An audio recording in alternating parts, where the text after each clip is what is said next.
So bwekityo bwe kibadde Steven ajja kulagako awo ku bifaananyi nga Spice Diana atuuka. Abatamanyi ababadde tebamanyi bulungi background ya bifaananyi nga Spice Diana atuuka wali ku kasaawe ekamwokya bwe twabadde olunaku lw'ejjo. Bamutadde mu kasaawe ekamwokya olw'ensonga ewaba Asiya wabadde wafunda. Wabadde wafunda so ne bamuteeka mu kasaawe ekamwokya era we yasuze abantu ab'enjawulo batiktokers ab'enjawulo bagenzeewo nasobodde kulabako yashipopo budde bwe nabeereddewo ndabye ku Tata Sam Lete Night yazze Chelsea yamaze najja naye omwami ogwe mulaba oyo ye sister wa Asiya. Badde ngenda kugamba nno wa SB4.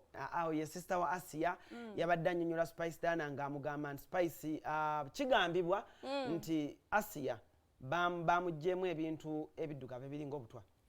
Kigambibwa yabadde anyumiza Spice Diana emboozi eyo ennyumba ya Asiya gye babadde bamuzimbira kadde kayumba kali katonotono naye according ku bantu ku kyalo emboozi gye nabadde mpya kosi twagenzeyo ku ground efitina obutayagaliza bintu byemu bye tuze tugamba abavubuka naddala abantu ababe